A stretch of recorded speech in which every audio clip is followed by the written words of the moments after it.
នៅអាជ្ញាធរជាតិប្រយុទ្ធនឹងជំងឺអេដព្រឹកថ្ងៃទី18ខែមីនាឆ្នាំ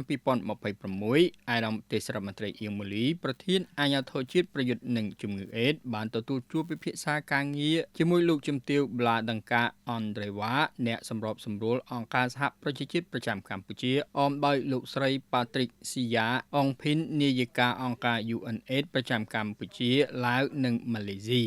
ជាមួយនឹងជំនុំនេះអាដាមទេសរដ្ឋមន្ត្រីបានស្វាគមន៍លោកជំទាវប្លាដង្កាអនដ្រេវ៉ាដែលបានត្រឡប់មកកម្ពុជាម្ដងទៀតក្នុងទូនីតិថ្មីនៅអង្គការសហប្រជាជាតិអាដាមទេសរដ្ឋមន្ត្រីបានបញ្ជាក់ថាកម្ពុជាបដិញ្ញាធ្វើការជាមួយអង្គការសហប្រជាជាតិព្រោះកម្ពុជាមានការជឿជាក់លើប្រព័ន្ធរបស់អង្គការសហប្រជាជាតិពឹងផ្អែកលើធម្មនុញ្ញអង្គការសហប្រជាជាតិនិងជឿទុកចិត្តលើច្បាប់អន្តរជាតិអាដាមទេសរដ្ឋមន្ត្រីក៏បានសង្កត់ធ្ងន់លើភាពជាដៃគូជាមួយអង្គការ UNAIDS ដែលក្នុងនោះកម្ពុជាត្រូវការនូវភាពជាដៃគូដើម្បីសម្រេចបានគោលដៅអភិវឌ្ឍន៍អាដាមបានបញ្ជាក់ពីការគ្រប់គ្រងយ៉ាងពេញទំហឹងពីសម្ដេចមហាបវរធិបតីនាយករដ្ឋមន្ត្រីកម្ពុជាដាក់ចេញនៅគោលនយោបាយជាតិបញ្ចប់អេដស៍និងជេរភាពកម្មវិធីអេដស៍សម្រាប់ឆ្នាំ2023-2028កាលពីឆ្នាំ2024ព្រមទាំងបានរៀបចំរបាយការណ៍ស្ដីពីគោលនយោបាយនេះក្នុងឆ្នាំ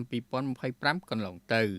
លោកជំទាវប្លាដង្កាអនដ្រេវ៉ាបានបង្ហាញនូវក្តីសោមនស្សចំពោះការស្វាគមន៍យ៉ាងកក់ក្ដៅនិងការត្រឡប់មកកម្ពុជាជាថ្មីលោកជំទាវបានថ្លែងការកោតសរសើរចំពោះកម្ពុជាក្នុងការឆ្លើយតបនឹងមេរោគអេដស៍ថាជាប្រទេសឈានមុខមួយប្រកបដោយការច្នៃប្រឌិតនិងធ្វើឲ្យមានវឌ្ឍនភាពលោកជំទាវបានអបអរសាទរចំពោះការដាក់ចេញនូវគោលនយោបាយជាតិបញ្ចប់អេដស៍សមាជិកភាពរបស់កម្ពុជាក្នុងក្រុមប្រឹក្សាសម្របសម្រួលអង្គការ UNAIDS និងទស្សនកិច្ចដោយជោគជ័យរបស់នាយកប្រតិបត្តិអង្គការ UNAIDS នៅក្នុងខែឧសភាឆ្នាំ